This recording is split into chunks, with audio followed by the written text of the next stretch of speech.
Sure. You want to start with housekeeping?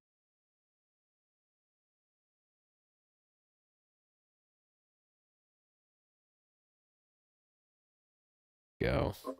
It's the right I one. hear you perfectly. Okay, cool. Good, good. Want to make sure on OBS everything is working correctly over on YouTube. Yeah, so we are going to get into the news here just in a second, but obviously we had a crazy week last week, crazy weekend actually as well. If you're trading in crypto, it's clear that the winter has arrived here, and I think we're going to get into that and talk a little bit more about sort of silver linings, but as well as pitfalls there. So we have this week our show today. We got Late Night with Billy tomorrow. So he'll be joining us in the evening to break down all the news. We're going to touch on, I think, a number of the, I don't know what to say, the insolvency or liquidation events happening around crypto, but we'll discuss those today on today's show. But Billy will have some great insights on that as well tomorrow. And I'm sure he'll bring his own set of stories he wants to talk about. So if you're interested in really understanding things in detail, whether it's having to do with price action or specifically issues of liquidation that are happening more recently, but also hacks, technical stuff, Billy is an awesome guy. Definitely want to tune in tomorrow evening. I'm going to announce our shows always in Eastern time, simply because that's my own personal bias. Sorry, but that'll be on YouTube. I think we will host it in Billy's Twitter space, and that'll be going live tomorrow night at 9:30 p.m. So we do each show a little bit different as far as a broadcast location. Obviously, we've been doing the Monday show here in the Discord over to YouTube. But if you have the YouTube link, then you can tune in via YouTube anytime, regardless of where we're broadcasting from. We are also going to have the NFT and Gaming show, as always, on Wednesday afternoon. This is hosted by either Dosh or Solar. I think Solar is hosting these days, as Dosh is working full-time for Gnosis Chain. But you should also be aware, if you are into gaming in the blockchain space, you definitely want to take a look at Gus Stakes. So GU Stakes, this is Gods Unchained. It's an app built on top of that blockchain game. It enables you to spectate matches and bet on winners. So it adds a nice layer, easy to use. Essentially, you will see the games that are going to be played, and you'll be able to place a wager on the winner, all using their dApp. So if you go to Twitter, go to GU Stakes, GUSTAKES, and you'll find their Twitter page. This is a project that launched last year. They're just getting started. The reason I'm mentioning it is because founders of the project, they do host the Wednesday show, as well as the fact that they had a very big tournament that kicked off this last weekend.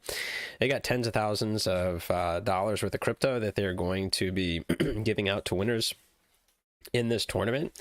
I think they probably will be broadcasting or sharing a bit more about that on Wednesday. So I definitely would say to check out Gods Unchained Stakes, or GU Stakes, Gus Stakes. I don't know how, there's no different ways you could pronounce it. But they got some cool stuff going on. Again, this sort of gaming summer here. They got a lot of sponsors coming in to help make that possible. And real recap from last week, you want to make sure head over to 1HTV on YouTube. We have the Spanish language radio show and music listening party from last Thursday. Was awesome as always. It's a great show, particularly if you're Spanish speaking, but the music is good. No matter what language you speak, you can simply scrub forward to the second half of the video. And I think that we got folks that are going to be hopefully posting up. So, well, they're going to be extracting the live music sessions from those bi-weekly shows and putting them up on the 1HTV channel for you to listen to on their own. So definitely head over to 1HTV on YouTube, subscribe, hit the bell button, and I think that's it for this week. Hope everybody is doing well. Let's get into that news, Edu. What do you say? Sure. Let's go for it. So for the folks who are not familiar with what we're gonna about to do, so basically we go through a snapshot and a bunch of sources of truth to take a temperature check on what's going on in the Web3 space governance layer, and maybe sometimes other news that are worth commenting on. So we're gonna start today with Gitcoin. Is that okay for you? Yeah, let's do it, man. The Public Goods Alliance, yeah? Correct. So this is a proposal that started on June the 15th, and it ends today at 5:55 p.m. And it's a proposal that seeks to have a public goods alliance be formed between Gitcoin and Radical. For those who are not familiar with Radical, Radical is a decentralized code collaboration network built on open protocols and that allows developers to collaborate on code without any intermediary. Um, as they follow, Gitcoin and Radical are Web3 native DAOs that share similar missions of growing the public goods ecosystem. And they both have informally worked together over the last few years, co-hosting events and even integrating Radical in kernel. For those who don't know what kernel is a program from Gitcoin that is quite successful, actually.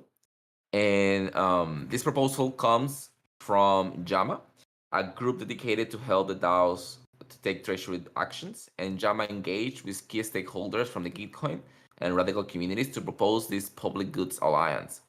JAMA believes that this alliance will allow these two communities to, one, collaborate on a shared vision through governance in each other communities.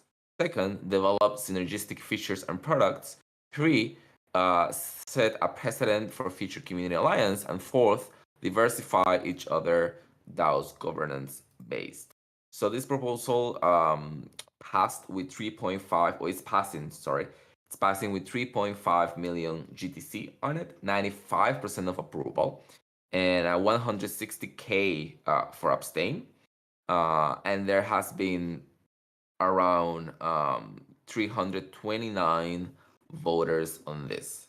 So this proposal, it's quite interesting. For those who are not familiar with JAMA, if you go to jama.xyz, there are folks who builds economic infrastructure for DAOs.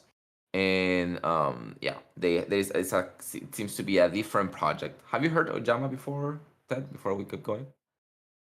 I heard and this is where I'm sure I don't know how to pronounce it. I don't know how they want to pronounce it. I've heard of DeFi Llama before, and I'm pronouncing it as an American because two L's becomes one L, right, and not a. But you know what, man, we should pronounce it in both ways. It would make the most sense to our audience. But I'm familiar with DeFi Llama, but not just llama.xyz. This is interesting. Yeah, but you're right. It should be Llama. I'm still with the Spanish pronunciation, but you're right. It's Llama, for most likely. I get it, man. Two L's is a Y. But what you heard, it's the same. It's the same people, or it's a different one. I think it's going to be a different team here. This is definitely DeFi Llama is more about aggregating data and stuff with regards to DeFi, whereas this is clearly more geared towards infrastructure. And I have to take a look here, but so they're essentially facilitating this partnership. Is that more or less correct? Yes, they seems to be the ones to propose this. It was they explained a little bit on the snapshot that they basically build economic infrastructure. They build economic infrastructure for DAOs. They are an opinionated layer on top of DeFi protocols that helps DAOs to take treasury actions, including treasury diversification, liquidity provisioning, token swaps, and this kind of decision making. And they have a goal to grow the DAO economy, and that's why they push forward this plan to the Gitcoin Mutual Grants Committee, and they receive feedback from the committee. And now, after passing that stage, they like to present this alliance to the rest of the Gitcoin community. That's cool. I have to look more into like the overlap in personnel here. I'm interested to see. They obviously have recruited people for this meta governance panel, and checking out these benchmarks for success, I think is also interesting in terms of ways to measure the success of a partnership. So they're clearly broken this down across governance, social, and product.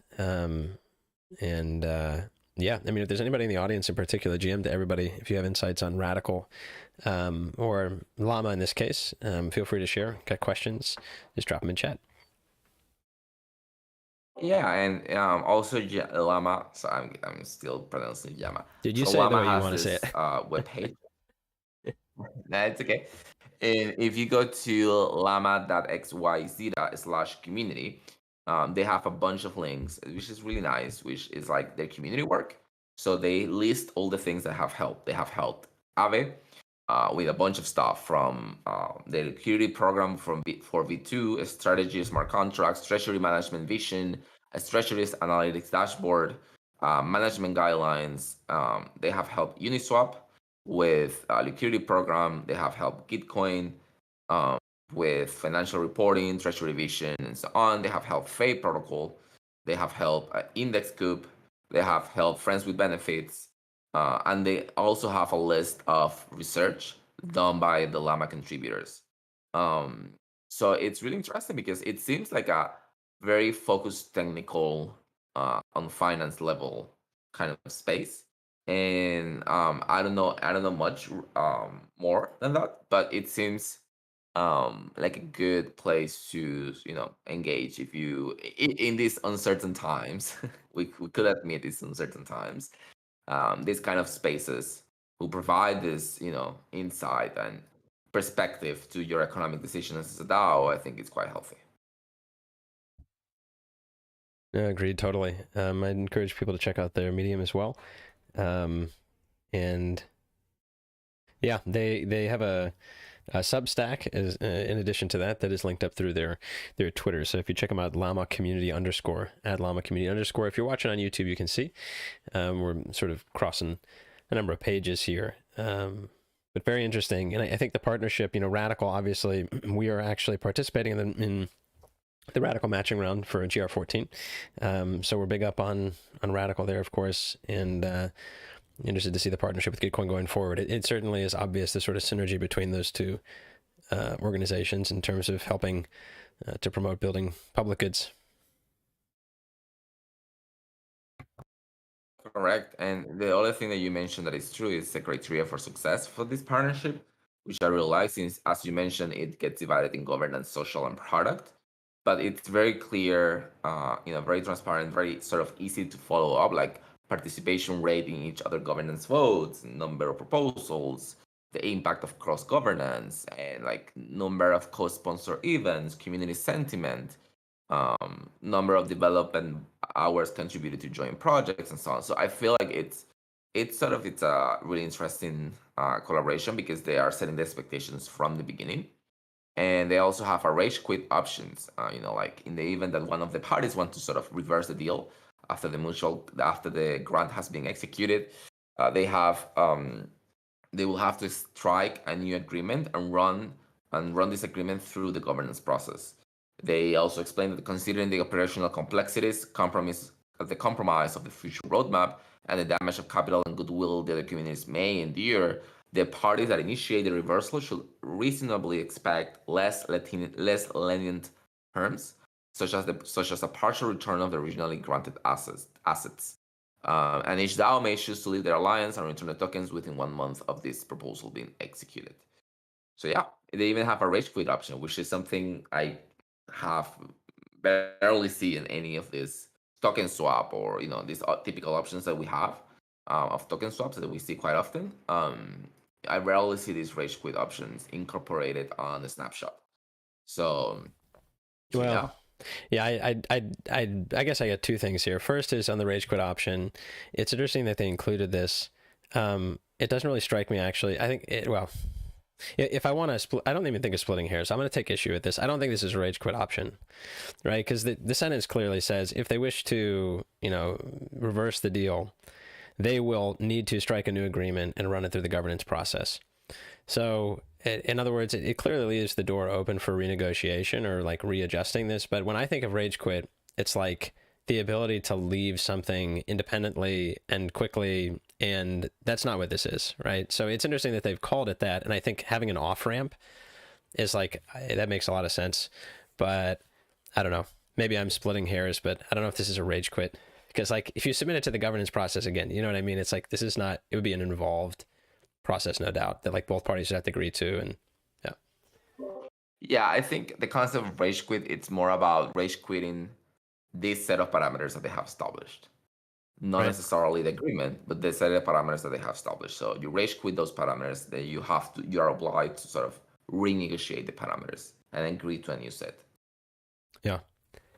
Yeah, and I think, it is interesting that let's put it this way. We've seen a lot of stories over the last 6 months or so, you and I reporting on a weekly basis, Edu, and I don't recall one exactly like this. I may have missed something, but we've seen a lot of token swaps. But in this case, like where the rubber hits the road is the exchange of tokens into the reciprocal DAO treasuries, with, it seems like the implication or the expectation that those would be used, for governance purposes. So in a sense, Radical gains a significant governance position in the Gitcoin DAO, and Gitcoin gains influence within the Radical community as well, simply by virtue of holding these tokens in the DAO treasury multisig, which is really cool. I don't recall seeing anything quite like that. No, I haven't. I don't recall seeing something like this before either. So I really like this prevention, sort of stuff. I think there is.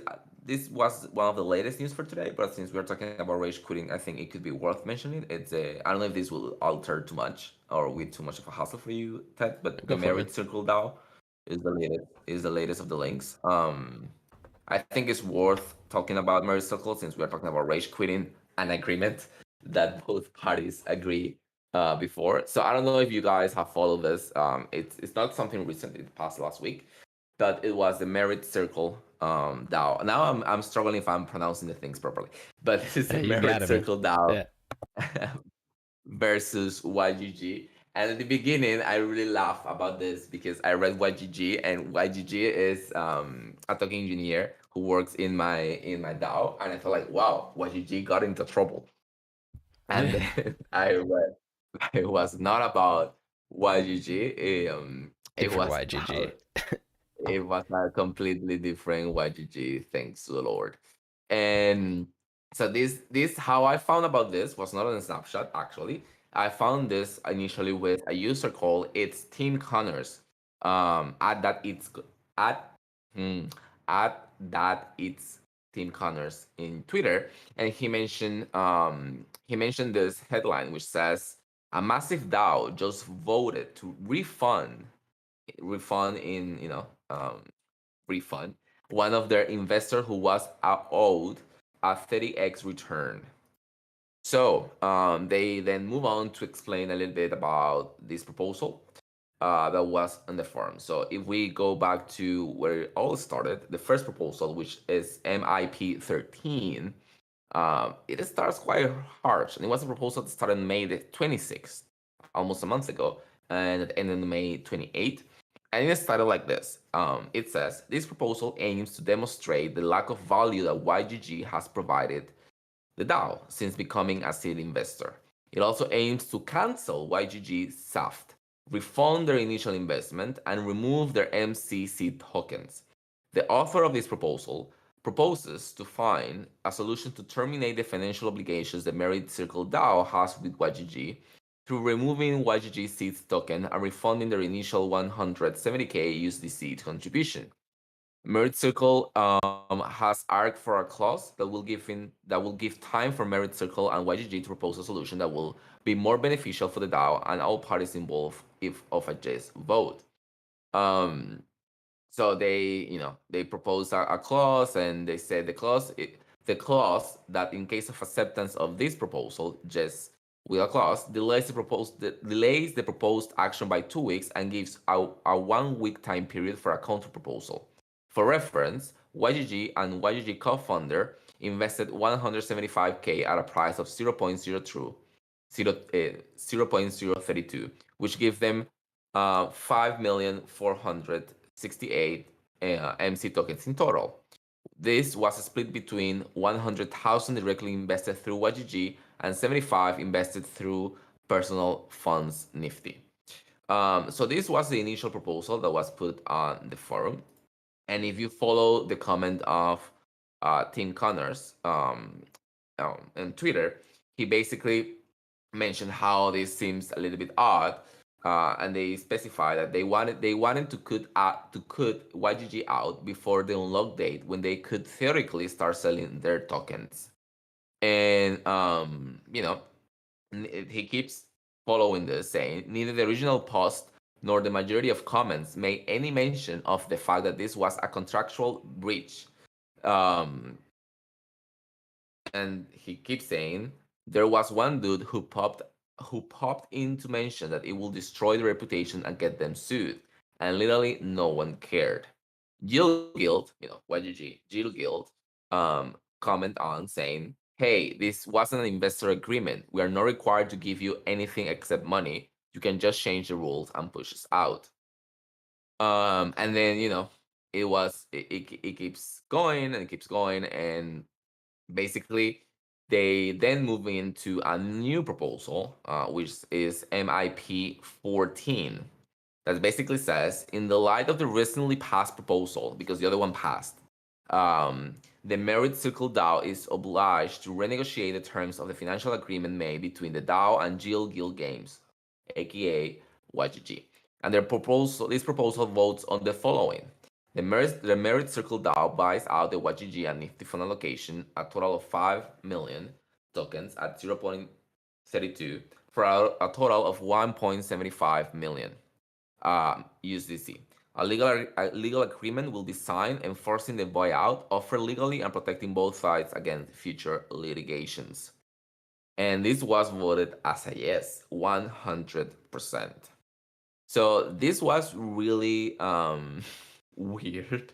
And this guy, Tim Connors, also keeps saying, like, hey, I'm not a member of this DAO, not familiar with YGG, but it's hard to see this as anything than a horrendous stain on the reputation of Web3 space. He keeps saying, we cannot build the future we want without the help of the outside world, and this is a nascent industry, still struggling in many ways, and we all need the help we can get. And there was a guy who said, decentralization is about freedom, the freedom to do as one desires, unbound by anything and everything. And Tim Connors replies saying, decentralization is not about ruthless self interest, it's about collaboration. And if we want this industry to continue to thrive, then we will need to collaborate with the off chain world too. And this includes honoring legal agreements with investors. So, what are your thoughts about this sort of rage quit? Yeah, I don't know. I guess we're defining a lot of terms today. I would just say to the rage quit side, like, the way the TEC did it with the tech tokens, for example, where you could just cash out right before they launched. I guess rage quit is like it's an interesting term, and the more we talk about it, the more you realize that it can take different shapes and be characterized in different ways. I did see this from Tim Connors. I remember scrolling through this last week, like, in the middle of last week, and I think that the first thing I'll take is just the top part of the thread, and then maybe we could talk a little about decentralization and its meaning, because I think that's really interesting and important to discuss. And people who are with us here, particularly on Discord or on YouTube, feel free to chime in on the One Hive TV channel if you got questions, comments, or if you really want to come up stage and ask questions, share a comment, anything along those lines. GM to everybody. If you're watching on YouTube, you can see we're scrolling through the thread here, and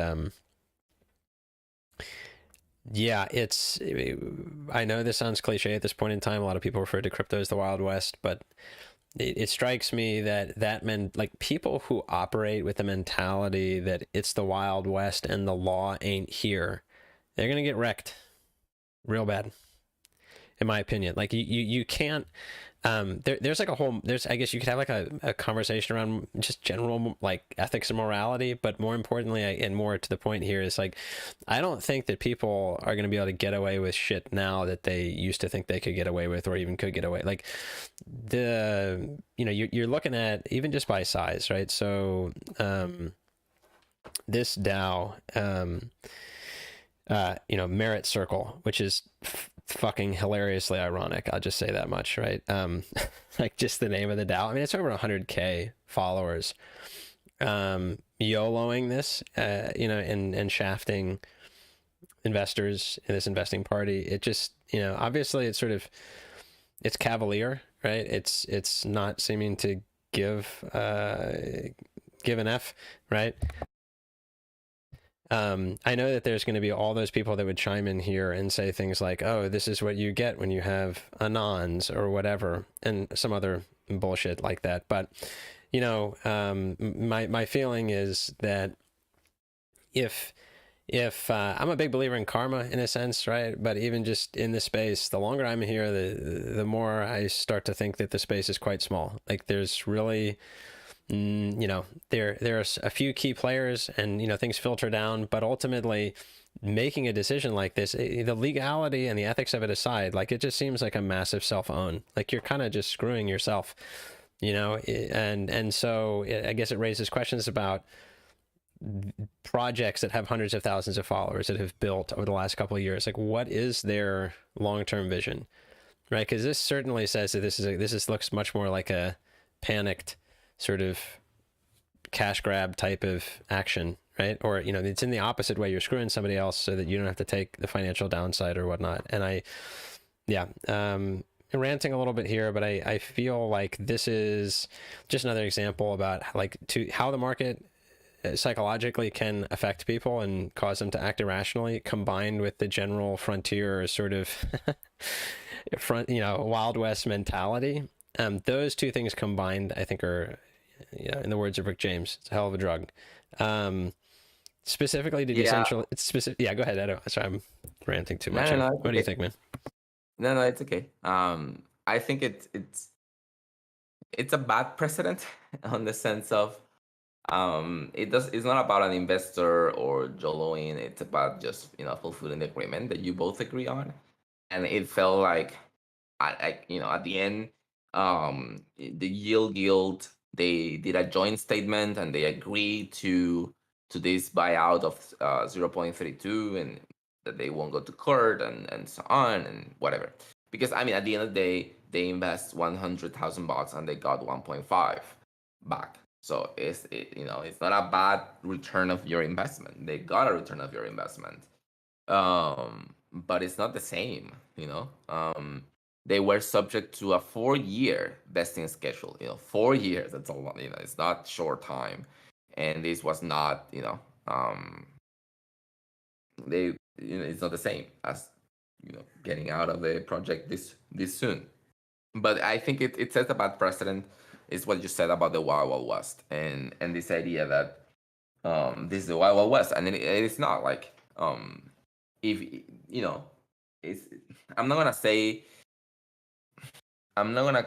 that we are a space that will put you barriers, but if you do not stand by your word, or your project doesn't stand by what you have agreed on, then what is your reputation how your reputation will be for the next agreements that you may have. And someone mentioned something on the comments, which was like, this is the problem of, this is not a really decentralized organization, both of them, because if I'm just quoting, not quoting exactly, but that person mentioned saying, like, if it was a real decentralized agreement, the smart contract of the Yield for 4 years wouldn't be breachable. Like, you couldn't change that. It's just there, sitting there, and none of the both organizations can change that, and that would have been a decentralized actual agreement. So I think in design, the agreement was breached already if you have the capacity to change it in this way.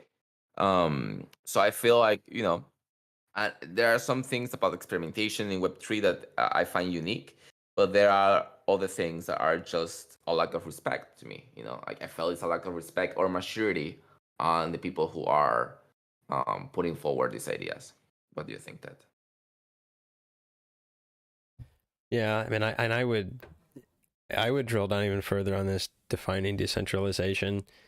Like, this goes outside of crypto, okay? A world where you get to do whatever the fuck you want means other people get hurt. It's the reason we have laws, right? A world where everybody has absolute freedom actually has a name. It's called anarchy, right? So if you have absolute freedom to do whatever you want to anyone you want, you know, I mean, if that's the world certain people want to live in, I think they should reflect on what that would mean for them, right? What happens if the tables are turned, right? So this, in my opinion, and this isn't the first time that I've sort of ran into this mentality. What did he say? I want to read it exactly. Decentralization is about freedom to do as one desires, unbound by anything and everything. Okay, so I'll just tell you, anarchy is fundamentally unsustainable. It's it will succumb to entropy really quick, right? And that type of mentality with large enough bags of liquidity is also what attracts regulators, right? So I'm about striking a balance. I'm all about freedom and individual, but with, obviously, I don't think I'm saying anything out of the ordinary here, but if you want more freedom, it means you have more responsibility. So if then you turn around and say, no, I have no responsibility because I do whatever I want, I think you're mistaken. I think that the attitude in general is just misguided. Yeah, I completely agree. So yeah, talking about rage quitting or a forced rage quit, because this feels more like something that YGG wouldn't have desired by design. So I don't know. And you don't have much of voters. You have 100 votes on this, 100 voters on this. So it's not like, oh, this is a huge community decision. It was not. But I don't know. I don't know anything about Merit Circle. To be honest, just before this happened, I don't. They just sound like they just sound. They didn't provide a very good explanation. So I don't know. I don't want to be mean either. But they in the website they said they build the metaverse. They're a centralized DAO on a mission to revolutionize gaming, and let's build the metaverse by empowering people to be part of it. So I don't know. I find we are changing the rules of the game, so it feels a little bit like you are changing the rules of the game, or you are like, empowering people to be part of that. But if you cannot uphold your agreements, it's hard to uphold or empower people. So I don't know.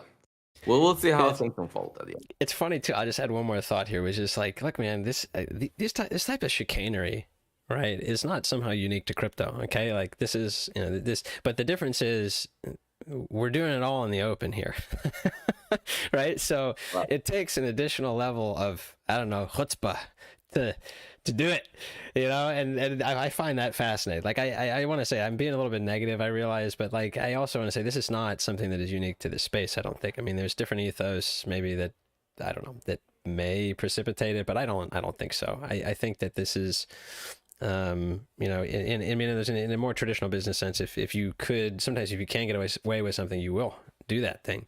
And here it's just different because it's more open. And so I think that's to the good. And we have people like, what's his name here? I'll go back to it on Twitter. Tim Connors provide a nice thread on this. And I would encourage people to follow him on Twitter if you can. I'll do it myself here. So we have a good running list of people who provide good intel, right? Edu, folks we've been following week to week. Yep, that's correct. So I don't know. I feel like not all is good, not all is bad. It's just this. It's interesting when you have your eyes open to what's going on the Web3 space and all the possibilities of the things. So it's just interesting to see how things, happens. So we'll see. We'll see how things unfold. I don't know. I guess that with this situation, there has been no repercussion because the YGG Guild agreed to the DAO decision, to the Merit Circle DAO decision. So we'll see if we see more of this kind of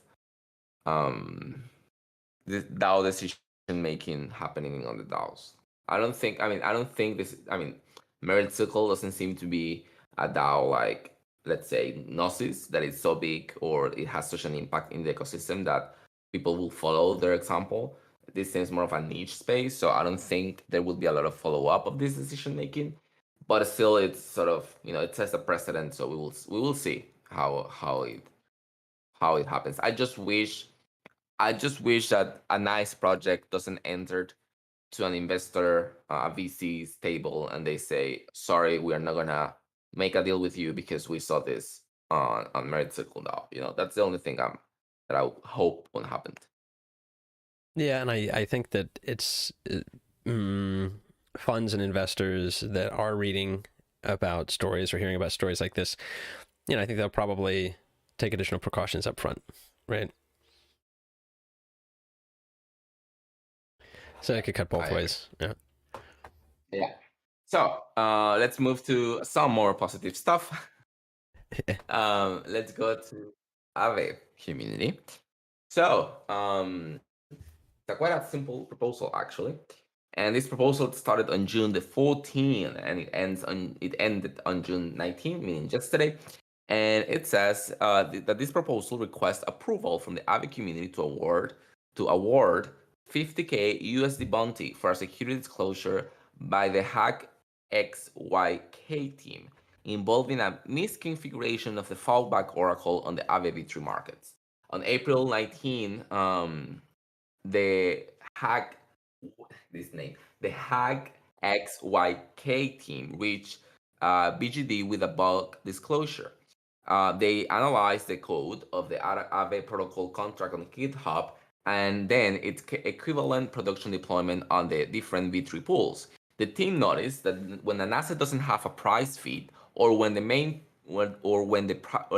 price feed, the chain link, returns zero, the main function returning the price get asset price forwards the responsibility of getting the price to another smart contract, denominated fallback oracle. This misconfiguration will mean that if the proper condition of the main Aave oracle are fulfilled, the Aave pool pointing to the oracle will consume a price from the fallback oracle, meaning the wrong price, which anybody could set an arbitrary value to force undesired behavior price-wise on the affected assets. On their disclosure, classify this misconfiguration as likely and severe. The proposal has been accepted with a 99.72% of approval to 12K Aave on this and 1,500 people as voters. So it's a really big bounty. It's a 50K bounty. But I guess this, we are in times where these kind of mistakes on a smart contract provokes worse things than 50K, situation. And if you go to these folks of the hackxyk.com, who were the team who do this, I love their website. It's very simple, don't have much, but they say we find bugs other people or others missed. We believe bug bounty performance reflects the audit firm's performance, and they do exactly that. We disclose vulnerabilities, and they have secured over 3 billion with responsible disclosure. They mention here on their website the Rari Capital Oracle manipulation vulnerability, the Aave Oracle manipulation vulnerability, and the domain spoofing vulnerability of ENS. So quite interesting, don't you think? Yeah, man, this makes total sense here, and I know we got some folks in the audience that might find this interesting. I see Billy's here. These sorts. I always think that there's going to be like a DAO that that would specifically either do contract audits or just do like bug bounties, and then like become the go-to DAO. Right? This is interesting. Folks are watching on YouTube. You got the webpage up there. They also have a Twitter at hackxyk. Like their problem is that I don't know how to pronounce their name. I guess Hax. Okay, I don't know how it's supposed to be pronounced, but it is definitely really cool. 3 billion, hell yeah. And I don't know if this is like a retroactive payment or is this a bounty that was out, and like this, it sounds like this is something that they caught on the fly. Yeah. Well, so yeah, they have a Medium article. They have a Medium page that is linked on their website. And for example, they do the Rari Capital explanation, and they go through how they found how they proceed to communicate. So it's really nice because usually audit firms don't make Medium articles. They just publish the audit or the score or whatever or private, or is held privately. So it's really nice what they are doing. I don't know who are the folks who are doing this. Most of these technical aspects, it's completely unreadable to me. But I don't know. I like them. I like when people post their stuff, and whether it's for money or not, or for visibility or not. They only have 3 medium articles in regarding these three main exposure, but I hope they keep working on this, and I hope that they keep building these audits that help build better protocols at the end. Yeah, totally. And I think, obviously outsourcing or, relying on external sources to do this work is important, sort of third parties. Cool. Yeah, folks, if you're technical and inclined, definitely check it out. And remember, just as a reminder, we do have everything we're talking about in the show is on screen on YouTube. So if you want to take a look at that and, catch the links and whatnot, because we're not able to post everything up in chat here, definitely tune into YouTube. If anybody has any questions about any of these things or additional comments that they'd like to leave, feel free. So I wanna the last one, which is a really quick fast forward stuff before we move on to the topics of the week. It's just a congratulations to the final election of the stewards for the ENS protocol, the ENS DAO. Sorry. So we got some familiar names on this list for the three remaining working groups: public goods, ecosystem, and meta governance. So someone who we have quote here quite often, Afsa.eth on Twitter, got elected for public goods. Then for in the case of meta governance, we have Nick from ENS got elected too. And then we got a re-election of a past steward from meta governance, which is Simona. And then we got a change on the steward from community to meta governance, which is Coltron. And then we got new folks who has been moderators and part of the ENS ecosystem for a long time, but now moved into the steward section, which is validator, who got also elected on the ENS ecosystem. So now they have changed from 5 to 3 stewards methodology. So we'll have less stewards, and the transition of this Q3, Q4 next term will start on the 1st of July. So we'll see how ENS advances with this new set of stewards. So congratulations to the folks elected. That's it. That's on the ENS side. On the following up of the latest snapshot that we had regarding the elections that it was being held. And then, so you want to talk about 3AC? Oh yeah, you want to shift on to the news of the week here. Congrats to everybody on the ENS side. That's really cool, and glad to see that moving forward. Yeah, at some point you have to share your take on the ENS, man. I know now is probably not the best time, but I'd be curious, folks in the audience that has a lot of good insights on what they've been up to and probably where they're headed. So, but it looks like they're headed into their next round of leadership here. Now this will go for the next 2 quarters. Is that right? So like the folks that are elected will serve for the remainder of the year, calendar year. Cool. The period, it's you get elected for 6 months in the ENS. So it's every 6 months you will have new elections. Got it. Very cool. Yeah, I mean, if we want to shift gears here and talk a little bit about the news over the last week, we can do that. And I would just say here, Billy, I see you there. I know you're probably running around doing your thing, man. But if you want to hop up and add any insights here, feel free to raise your hand. I'll get you up on stage. And I think the good people can also catch you tomorrow night, I believe, with the latest on the space here. I guess to start off with, I think that it's worth noting that, contagion is as relevant in crypto as it is in the legacy financial space. I think we're learning that pretty clearly right now.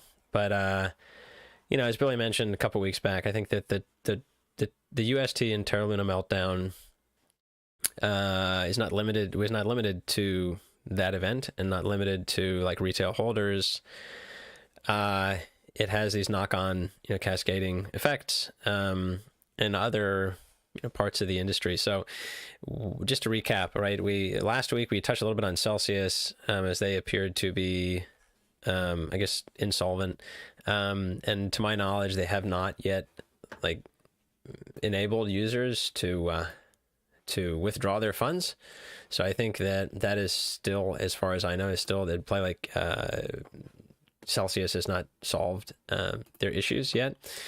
And then yesterday we had another tidal wave coming here with regards to 3AC. If people aren't familiar, Three Arrows Capital is one of the largest, if not the largest, funds in the crypto space. And let me actually get up a graphic right now on YouTube that I think is worth taking a look at. Just showing the the level of involvement that 3AC has had across the space.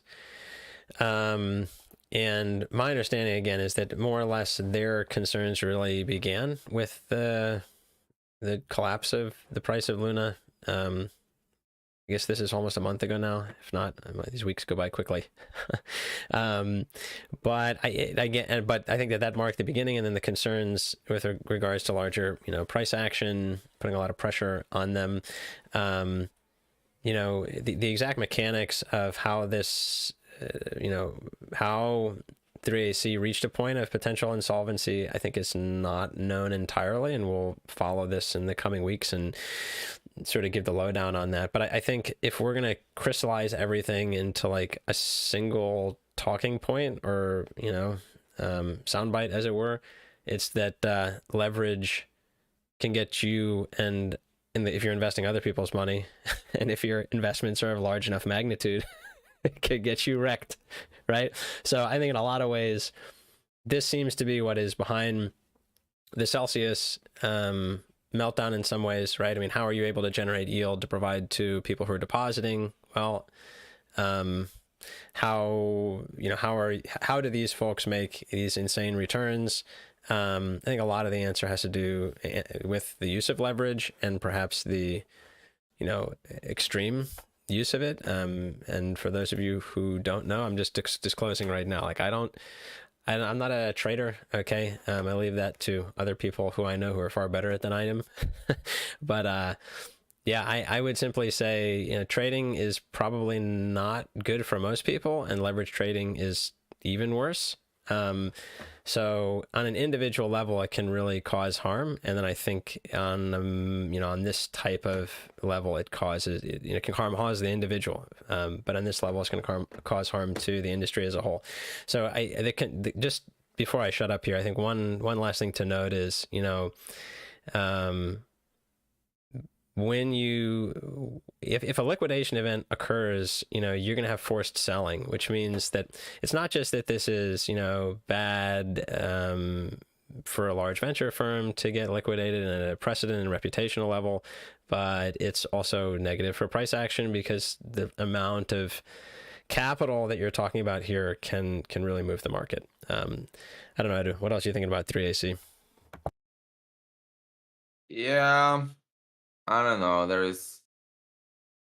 I feel it's such a tricky, it's not tricky, it's such an interesting and awful sometimes domino effect, and how things, it's a sandcastle, it seems, and we have been hit by a huge wave. And I don't know, we go back to the first part of the topic, agreements, and how people fulfill their agreements. I just cannot recall right now the name of it, but I read in the morning about these people who was banker. Do you read about the banker situation where they changed? I think Billy tweeted, or someone along those lines tweeted about bankers not sort of compiling to their initial agreement of protecting stuff. Billy, I will stop rambling because probably you have a better word for what I'm trying to explain here. Yo, Billy. My mic was muted. Yeah. Sorry about that, guys. Yeah, there's so much going on right now, and it's still happening right now between Celsius and 3 Hours Capital. Again, the domino effect of everything that's happening.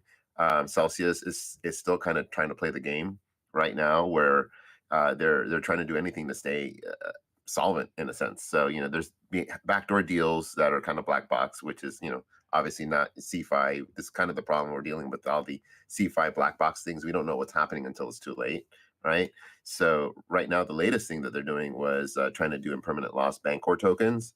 They were trying to basically claim the impermanent loss for Bancor tokens, and on the same scale, short Bancor tokens on FTX, and then sell their Bancor tokens to basically make a profit in a sense. So Bancor was required to basically stop their impermanent loss protection, which is a whole other thing. So like now, bad DeFi practices or bad DeFi ideas are like, if comes back to some smart contract stuff.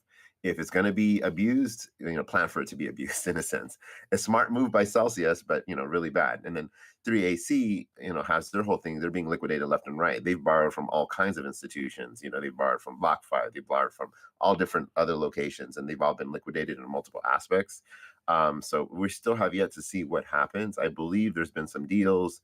FTX is winning again by buying out or supplying some liquidity for it. Who knows what the backdoor deals are on that? But this is definitely far from the end.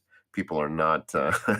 People are pausing left and right for their withdrawals and any centralized. Back to not your keys, not your crypto. People are going to learn that lesson on the new generation, in a sense, unfortunately.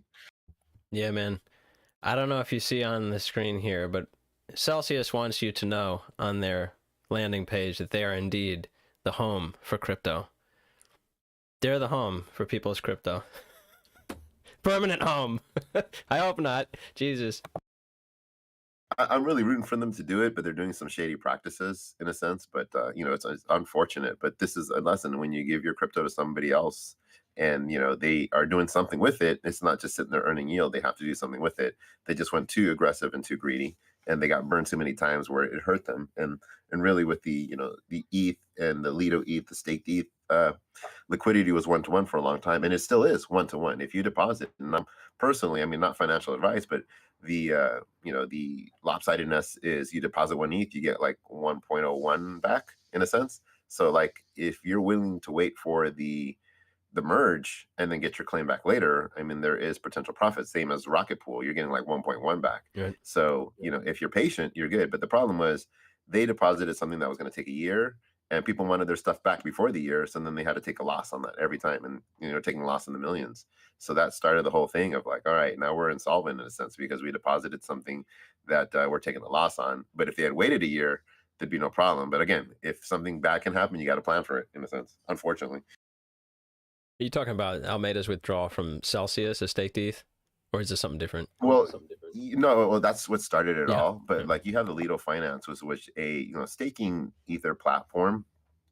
So you again, if you don't have 32 ETH for a validator, there's Rocket Pool, there's Lido Finance that will let you stake your ETH, and then they have validators that work together, basically a pooling for validators for people that don't have 32 ETH, right? So and there's a yield on that. So they were giving out Lido tokens, and pretty decent. You're getting maybe 12% return. So obviously, in order to make yield to pay this, I think they were offering Celsius was like 6 or 5%. They were, offering 5% yield on your ETH and then shaving the rest and keeping for the rest on the top. But the problem is, again, it's locked in there for forever until the merge comes. Anybody that's deposited on Coinbase will know that they still can't move their ETH yet, in a sense. So what Curve did was create a 1-to-1 pool for staked ETH and regular ETH. So then you could swap out if you need to. So as long as there's enough liquidity, then it's 1-to-1. But then once Alameda pulled out, they took a big loss on that, a couple mil, but then they really lopsided that. So now ETH pool was way larger than the liquidity pool. So then anytime you went back to ETH, you took a bit of a loss. But if you put ETH in, you got a bit of a gain as long as you're willing to wait, in a sense. So like it got pretty lopsided, and we're still early in the game to see where the liquidations may occur. The market has kind of bounced back a little bit. I don't trust it, obviously, but there are opportunities. Like when the chaos, that's when the opportunities are there. Swapping chain to chain, and there's arbitrage left and right. So even in this market, there are opportunities. You just gotta be careful and find them, in a sense. But yeah, for the big guys, it's not looking good. So Billy calls a dead cat. Is that right? This today. Oh yeah, dead cat bounce. Yeah, for sure. Yeah. Well, look, the U.S. markets are closed today. Bankings are closed. Stock market's on hold. Right.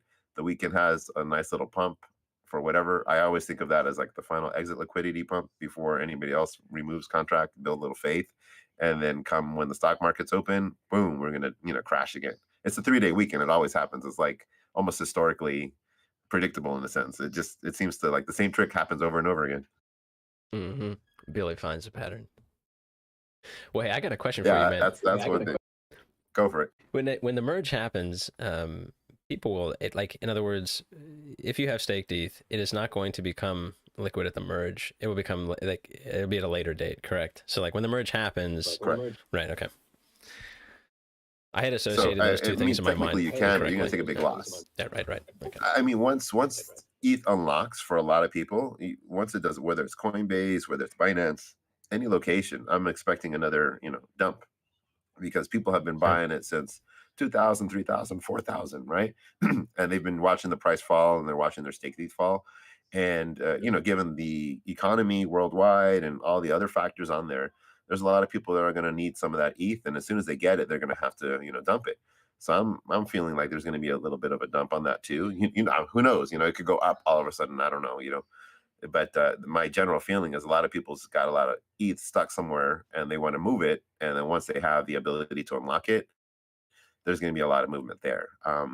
And the merge is going to be, in a sense, I'm a loss for the words, but just not as exciting as people are expecting it to be. It's just going to move from proof of work to proof of stake.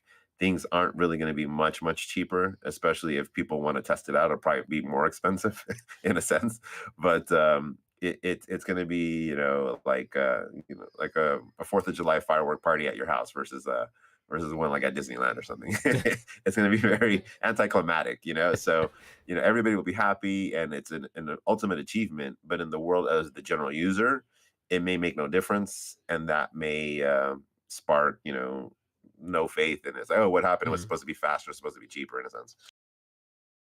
Yeah, I hear that, man. Well, we'll have to get you back on, man, to break down the merge, and as we get closer, to educate me and the good people about the technicals and all that good stuff.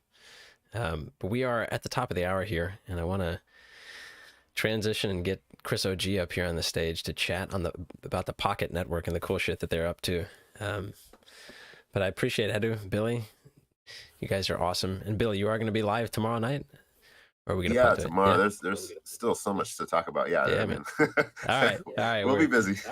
Cool, everybody. Well, tune in tomorrow night, 9:30 Eastern. Billy's going to give us a lowdown. Thank you, Billy. No doubt. Yeah, Pokt Network is dope too. Stick around for Pokt Network. It's one of the RPCs I use. So yeah, definitely check them out. Hey, yeah. Cheers, guys. And do you celebrate Dad's Day yesterday, Ted? By the way, say that again. Did you celebrate Dad's Day yesterday?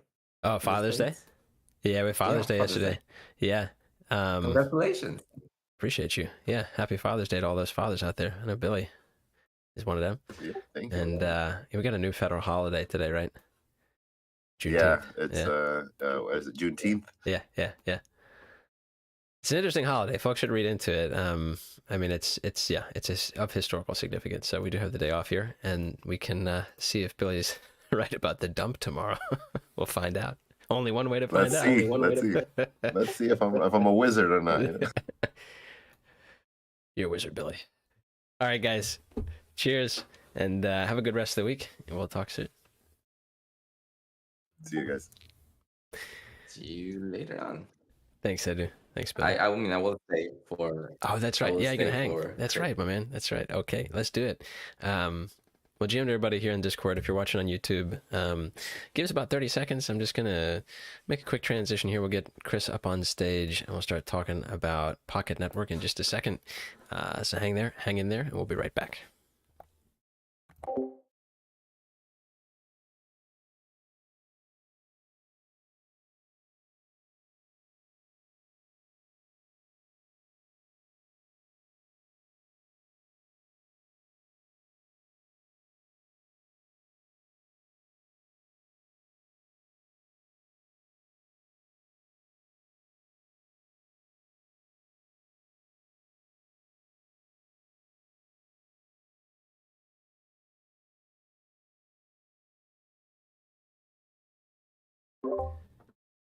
Chris OG, how you doing, man?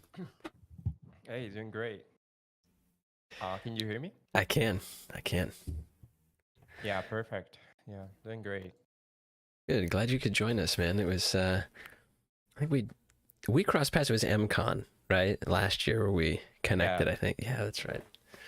Yeah. That was it. So how have you been, sir? I'll give people a brief intro, actually, just so they know who it is that you are, and then I'll pass the mic, man. And tell us how you're doing, folks in the audience. This is Chris OG, and he is he's an engineer with Pokt Network, and originally or earlier, I guess, was a contributor here at OneHive. So we had some intersection there, and then we met IRL at the end of last summer at MCon. And I think, yeah, at that time you were working with Pokt Network, right? Yeah. Cool. Well, so how have you been, man? And how are things at Pokt? It's doing great. A lot of work. When you have like many other challenges compared to the competition, then you gotta work harder because we are trying to solve a problem in a different way. So it brings up very, very different challenges than the others are fighting. So it's very, very, like loaded with work, and You guys are fighting the that's real been it. decentralization battle, I think. Yeah. Yeah. Like trilemma. Well, and so before we specifically get into Pokt, I always like to, hear from guests a little bit about their sort of path to crypto. Tell us a little about yourself, man. How'd you get into crypto and wind up with the Pokt Network? Okay, so it's a very random story. I had a friend at the university, and he started working for Aragon. He was basically my classmate. So and we were like, I was like a second year of college by then. Uh, he joined Aragon, and I didn't really know I will be able to get like a remote job or something like that. I was bounded to, like to the local offers I could get because I didn't know quite right, like the market, how wide was the market for software engineering. So I was very naive in that sense. So after I realized that he joined, this company in the crypto space, and he was earning dollars, and it was making money. So I basically said, okay, I'm probably chasing him and trying to get into this thing. I was familiar with crypto since 2017, but I was a trader by then, so I wasn't programming or anything, even though I was a programmer by then. But I didn't quite know the aspect of blockchain development. So I just followed his lead, and OneHive was basically a branch of Aragon because we were like modifying their apps, making new apps. So that's how I joined. I first contacted some of the core devs from OneHive, and I just showed up, started contributed to a few applications, payroll application, and a few other things. And after that, it's whole story. I did a lot of things at OneHive, and finally, after it was like declining a bit. It was not as stable, and I had to go out and get an offer, and that was Pokt. Yeah, that's basically it. Very cool. And so you've been working on the technical side here for a little while. What was it that attracted you to Pokt and what they're working on? Honestly, it was before joining Pokt, I used to do a lot of work with smart contracts and interacting with blockchain in general, and that's I used to you know, hit the limits from Infura very often, and other service providers that they have like this free tires, but they're not very generous. And like they're pretty good, but it's very hard for someone that's starting out. Uh, you cannot put down that much of money for for developing your app. Right. So you Right. either go to a testnet, and even if you go to a testnet, you're not spending money for transactions, but you still need to get the data. And that's not free. Even if you go to Infura and you go to Rinkavi, they're not giving you more than a limit, and that limit is very low. I think it's 200,000 per day, and that's peanuts. I used to get to that limit very quickly, and I was not in the shape to be paying for testing. Like that's not suitable. So that's basically one of the challenges. And I said, okay, these guys are trying to provide more generous, free tires for developers, just leveraging decentralization and other factors. So I started digging how, like the traditional service, like RPC services, do the things, how they sometimes went down, and being a centralized service will bring everything that relied on you down. And that was like that was the indignation that brought me here. I was wondering, Chris. Hello, Chris. How are you? Yeah, yeah, I'm fine. I was wondering, Chris. Since we are starting getting technical a little bit, if you could just provide, a TLDR about Pocket Network. I imagine I'm your grandma, and you need to explain to your grandma what Pocket Network does, and so for the folks who are not so technical here. Okay, so for non-technicals, it's like you rely, like this is not a very good example, but let's say news are facts, like that nobody has like different versions. Let's assume that news are facts, or you have like some data that is constant, like something like you read the newspaper and you read everything from every newspaper. Let's assume that, because nothing comes to my mind that has like constant data. So every newspaper hands out like the same information, but you completely rely on a single newspaper to get your whatever you're doing. Maybe you have a business that is depending on this newspaper for whatever reason, I don't know, and suddenly that newspaper didn't send you the information that day, and then you're stuck because you like that's your single source of information, and now you're stuck until you either contact someone else and you change your subscription so you can get like the data you want, or you wait for your service to your newspaper to send you the delayed information. So that was like a naive explanation because I didn't find any other sample, but um, yeah, it's basically letting other actors, other than centralized servers, to get the data from blockchains. Uh, that's basically a short explanation. I hope it worked. If not, I will link maybe in the chat or something better examples. But that's basically it. Nice, thank you, Chris. Yeah. Yeah, so if people are familiar, I don't know how many members of our audience are technical folks, but we can click through almost anything from the website, by the way, if they're helpful graphics or things like that to explain. But clearly, Pocket is an infrastructure project, and it's aimed at providing an alternative to certain, project like Infura, perhaps Coinbase Cloud. And so I guess my question would be, what are some of the advantages? You mentioned earlier that there's more of a sort of a generous, I don't know the right adjective to describe it here at a technical level. It wouldn't be inaccurate, but there's a more generous bandwidth available to developers to build. Yeah. But sort of what are some of the major selling points you'd find where you think are most compelling for Pocket or using Pocket rather than their sort of alternatives in the market? Yeah, depending on who you're like trying to, get attention, you basically tell them what they want to hear. So since we have like a general audience here, I'm gonna just throw every single good point.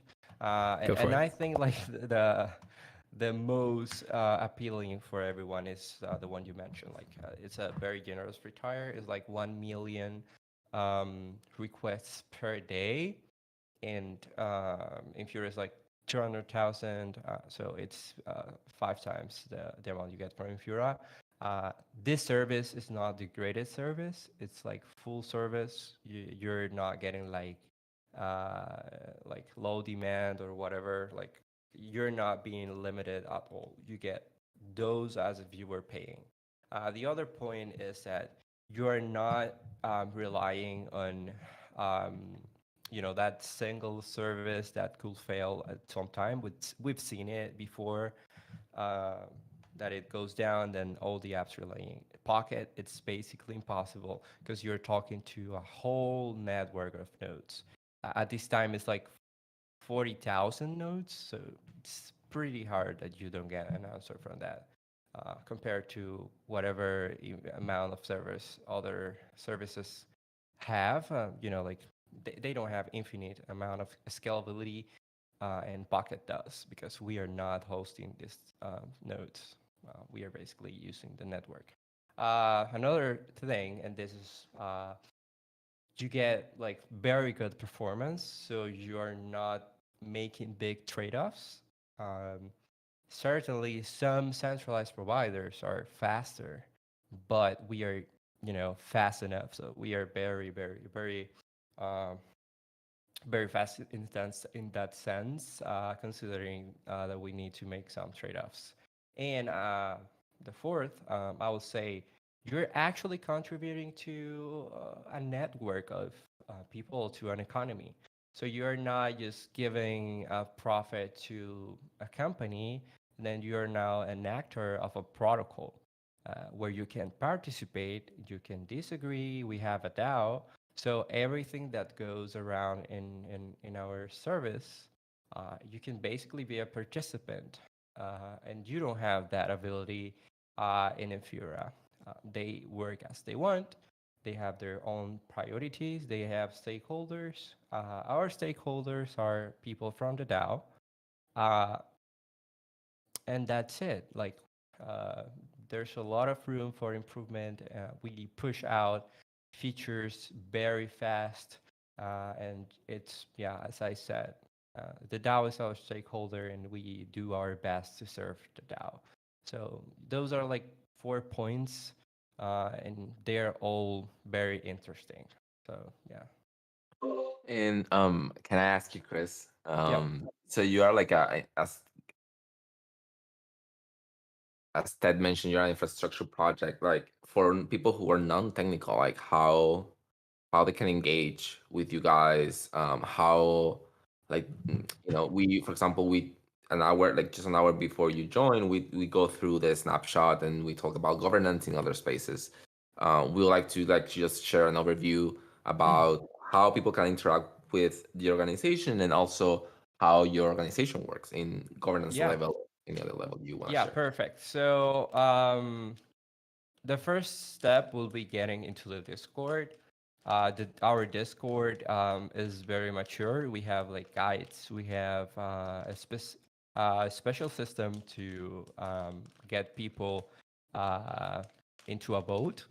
Uh, an interesting thing is that you don't like our system currently uh, doesn't take into account your tokens. Like if you're a whale, you don't have like a big influence on voting because voting is like one vote per person, and you are required to have a specific amount of knowledge about Pocket to claim a vote. So you need to do a lot of quests that are related to Pocket. Basically like using an endpoint, running a node, like those kind of quests that you have to complete in order to get a vote. So voters are very like our people very immersed into Pocket, and you don't need to be a well to to have influence in the DAO because that's not how it works. In the future, we are going to put some weighting on the on the token holders, But as of now, it's based on protocol participation and community interaction. So you're like you actually have to be verified by another verified person to get a vote. So that's how you get a vote. Uh, in the Discord, everything is public. We have a very talented team at our governance team. They're always here in the community. You can just go in there in the Discord, hang out, ask questions, and get into Pocket into different perspective. You are either an app developer or you are a node runner. You can, if you're not technical, you can just get into Pocket and then you can stake a node with external services. In Pocket community, we have companies that are getting people that are not technical. They take their Pocket and they stake them for you, and they take like a share of the rewards. So it's basically distributed. So if you don't want to run a node to participate in the network, you can still buy Pocket if you believe in the project, and then you can give it to someone else so you can stake it and earn rewards. So the community is very, flexible and welcomes everybody, despite you're technical or not. Thank you. Yeah. Really like the idea that you sort of have this high threshold to entry into the governance process early on with a one person, one vote, particularly due to the complexity of what Pocket's building. And I've actually have it on my to-do list for this summer is to really learn how to run nodes. I'm not a technical person, but the more I'm in the space, the more I realize how like these are the building blocks of decentralization. So I do have up on screen right now the zero to node tutorial. So if people are at all interested in what we're talking about here, definitely go to docs.pocket.network. They got a link on their homepage. But yeah, tell me about the zero to node program. I'm curious to learn more here. Oh, that's basically like something that has been going on to incentivize people run their nodes themselves. Because at some point, we are all trade-offs. Like there's, as I said, a lot of big challenges we're facing, and one of them is that people at some point started delegating a lot of tokens to the service providers, to companies, the companies I mentioned that run the node for you. Um, those companies use a very wide, different options for servers. So it is still decentralized, but you don't want to take out people that run nodes themselves. So you don't want to kick out participants that are like legitimate people running nodes in their homes. You don't want to take them out of business.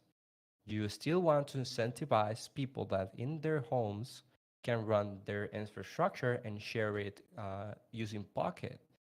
You don't just want this to be three companies running nodes in behalf of the community, because that gets some centralization there. Even though it's still better because they use very different cloud providers, unlike if you're a quick node and those others that probably are using a single provider. So that program was made for, so people can take the initiative and know the formula to effectively run nodes, and uh, be incentivized to not share their rewards with these companies, and then just participate in the network independently. And so, people who do run nodes in the Pocket network, they are incentivized, or there are Pocket emissions that go to those node runners, correct? The incentives are basically at protocol level, the same as you have miners in the Ethereum network, in other networks too. In Pocket network, we have a blockchain. That blockchain basically processes all of the requests and then emits some Pocket as reward. So the economy for every request mints on chain some tokens that are your rewards. So that's the incentive to running nodes. It's tied to the price of Pocket, so that's why it creates an economy, where people that are app developers at some point pay for the relays.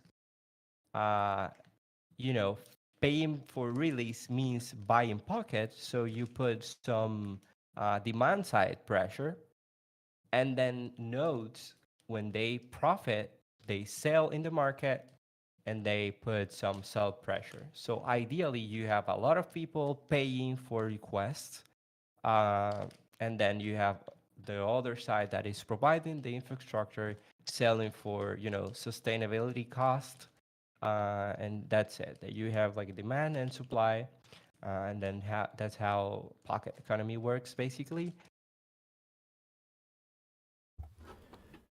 Interesting. Yeah, and Billy, I want to invite you too, man. I know you're still on the stage here. If you have any questions or comments, just to hop on in, man. Enjoying the combo. No, I love Pocket Network. It's one of the RPCs I use for Gnosis and a lot of the other ones. It's one that I recommend between Pocket Network and Anchor. It's like when there's a lot of I'm anti-Infura in a sense because of all the Venezuela and decentralized. But yeah, it's just one that I definitely recommend. I'm just vibing right now, just listening. So it's cool. Yeah, and another challenge, and I think this is a big one. Like most of these centralized services, um, you know, you go to whatever service you want right now, and they only support 10 blockchains. They are mostly Ethereum or like the most famous blockchains out there.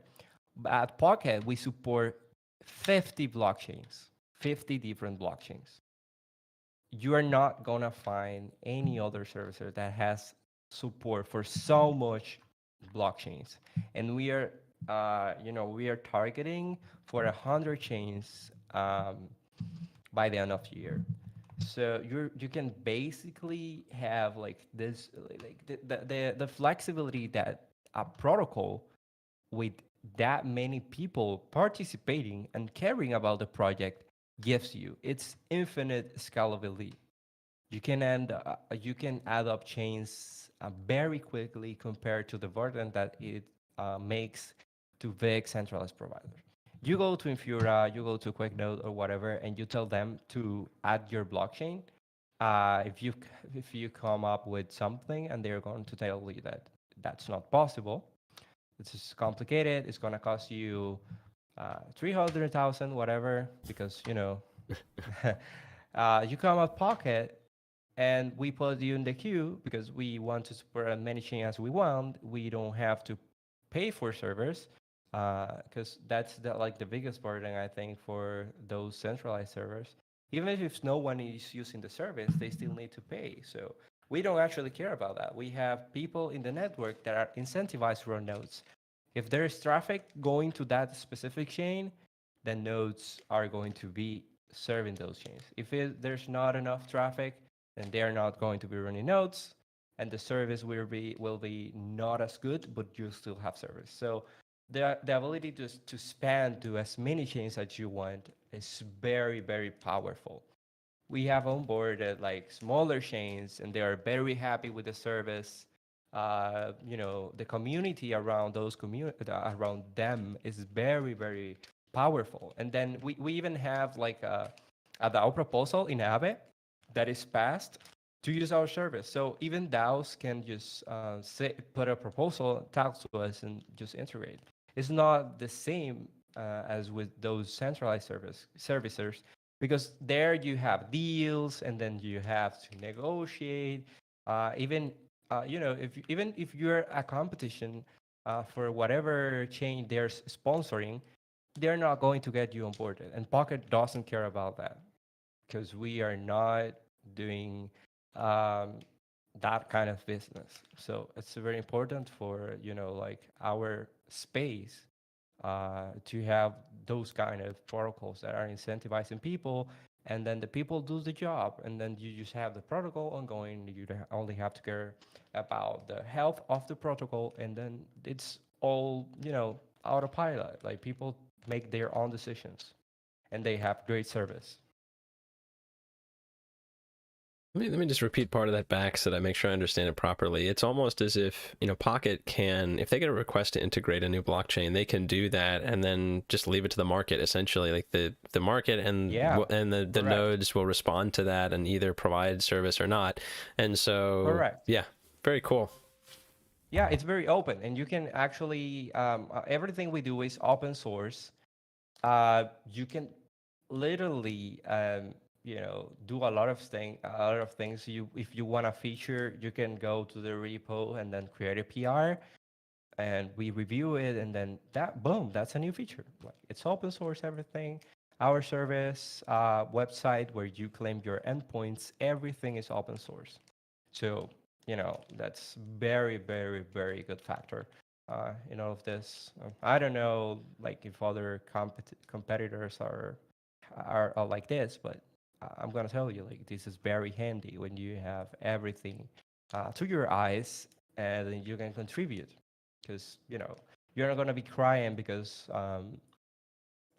some bug is around and no one will be able to fix. That's not likely, but open source is great. Like, that's the way to go.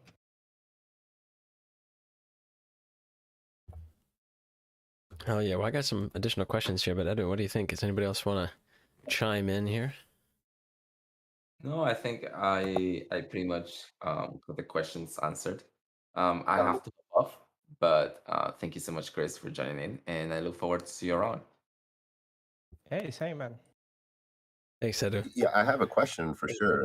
A little bit of details, but obviously, as the market settles down a little bit, and now I have more interested in creating nodes because they're more affordable. What is the requirement to run your own node on there for Pocket Network? So the requirement is in our documentation, but I'm gonna tell you it's like 350 gigabytes storage.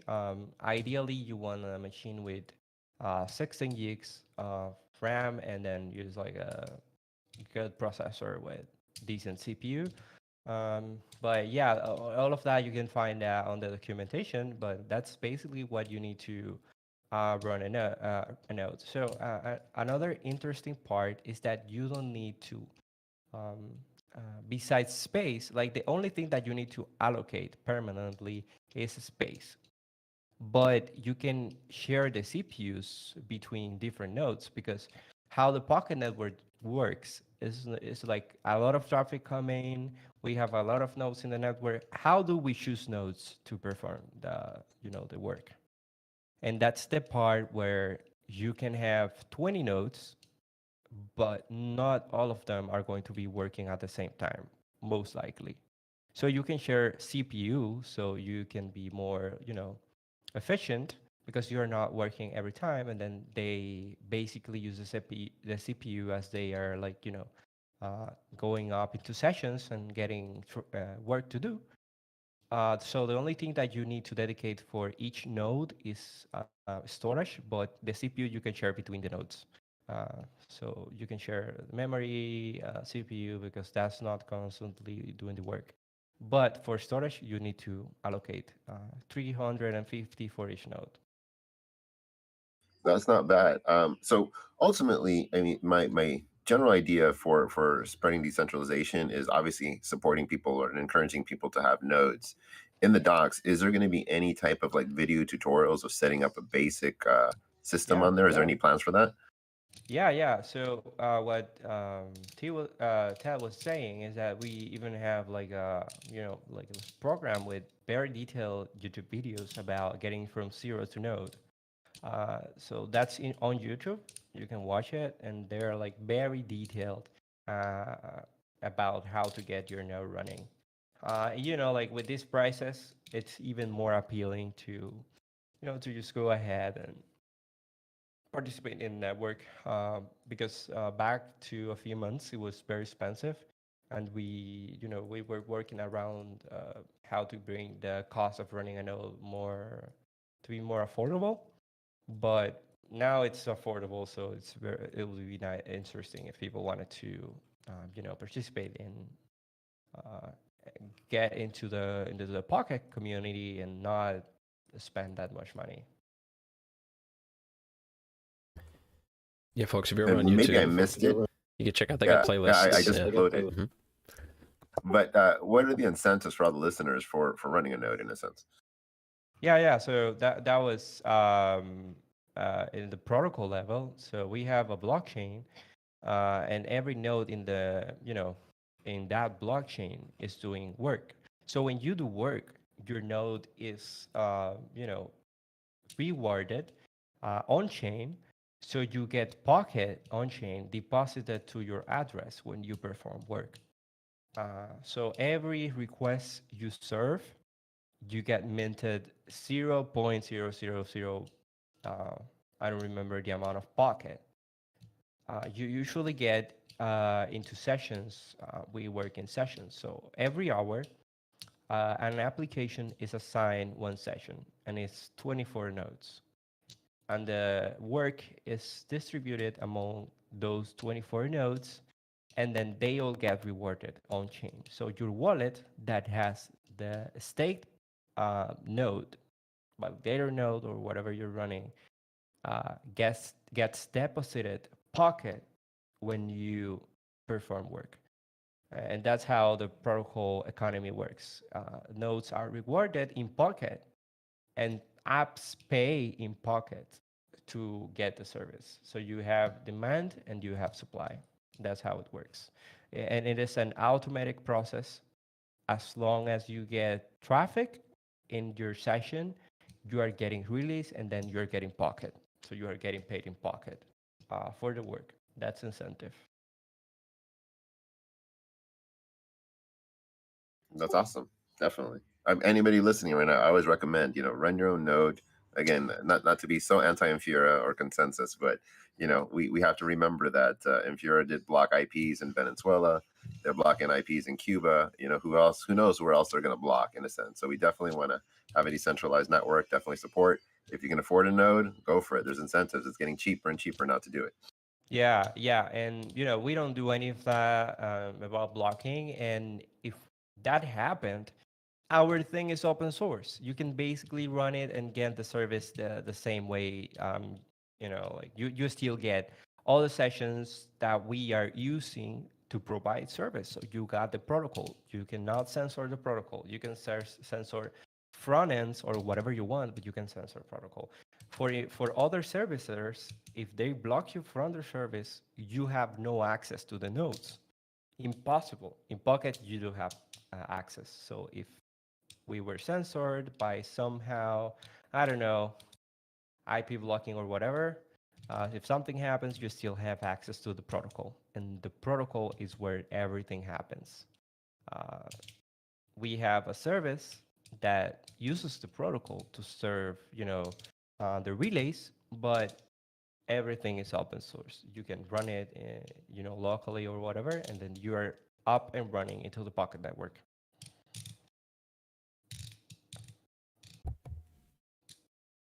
Sweet. Well, I would say, folks, this summer, again, this is an interesting opportunity. And as we said a couple times here with the market in the state it is, if you've had the intention of learning more on the technical side here and like infrastructure side of crypto, this definitely seems like a golden opportunity here. And I imagine, if you go today and, join the Pocket server, I'm sure there's quite a community there to help provide support along the way, right? Like you're not just going to be with the docs. I'm sure that there's a lot of cool people like Chris that could, lend you a hand, learn the ropes. They got a great series of tutorials there on YouTube if you missed that as well. I'll be checking those out probably later this week. Yep. Well, to wrap, what do you say, Chris? What are some of the things you're looking forward to most here? Like if people just heard about Pocket today, they learn a little about what you all are up to. What's some stuff that gets you excited about Pocket Network going forward the rest of the year here? There are various things, and the main one is like I cannot see like there's like some companies or some projects where you kind of see that I don't know how to explain it very well, but the thing is that when you look at what Pocket is solving, and then you look at the crypto space, you know that we are not even close to the demand that we have to cover. So we are doing like a billion relays every day, a billion. Uh, but moving forward, after the adoption becomes like more like bigger adoption, then more people will need our service. So my main motivation is seeing how the adoption grows into a point where we are basically going to be leveraging our full potential. So we don't have like we are not using our full potential now. So that something that excites me, seeing that after the full adoption or at least mid-range adoption about on crypto, uh, if like other models are not going to be sustainable, because you are going to have like an amount of traffic that can only be achieved if you got like a network with 40,000 nodes like we do today. So we are not at our full potential. Crypto is going to keep moving forward. More adoption will come, and we are going to be prepared for that. So I'm very excited for those days. Right on. Yeah, scalability is awesome here. I if we achieve even mid-range adoption, I think all chains will be full, right? I mean, we enjoy really cheap fees on Gnosis chain or whatever these days, and we talk about those. But in a world of mass adoption, yeah, only scalability will win the day. Yeah. Like those other people will be talking to AWS, and we won't be talking to anyone because community is what makes up this scalability.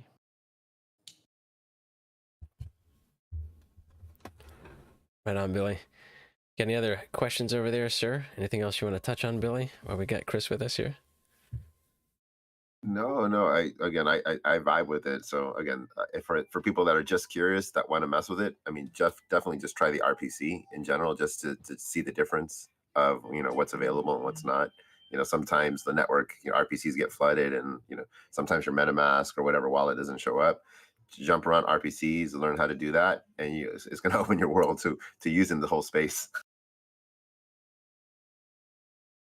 Yeah, I would encourage people like follow Pocket Network on Twitter, POKT network, and set up set up a relay RPC today. And if you're already multi-chain, then it shouldn't be that difficult to check it out. Look in their docs there. If you're a technical person, obviously, I think you may have some additional questions you could always follow up with and join their server. And this summer, maybe set that goal for spinning up a node when you have the opportunity to get in at cheaper prices. One thing I would request is if when you go into the public RPC points, like there's a MetaMask logo you can add to MetaMask automatically instead of manually, would be awesome. Yeah, we are actually, I believe, in Chain Idealist or something like that. I don't remember her name. Chain List, I think it's called. Oh yeah, chainless.org. Yeah, I think that we are there actually, um, but I'm not entirely sure if you can switch the wallet. But yeah, if we are not, I'm going to push forward to that because I know that there are some people out there that are not going to go into the process, and there's already a way to change the network with one click, and that's going to help with the adoption of the Pocket endpoints. Yeah, for sure. I appreciate it. Like those one button ads, yeah. Well, thanks, Chris. It's been great having you with us and sharing a bit about the project here. And we'll look forward to chatting with you again in the future here. Have a good rest of the week there. GM to everybody, join us here in the Discord and YouTube. We all appreciate everybody for coming in on Monday. If you have any questions, drop them in chat, and we'll follow up with you. But yeah, Chris, cheers, man, and have a good, excellent rest of your day, brother. Same, man. Thank you for the invitation. Cheers, Billy. Cheers, everybody. Have a good rest of your Monday. Cheers. We'll talk to everybody soon. All right, guys, have a good one.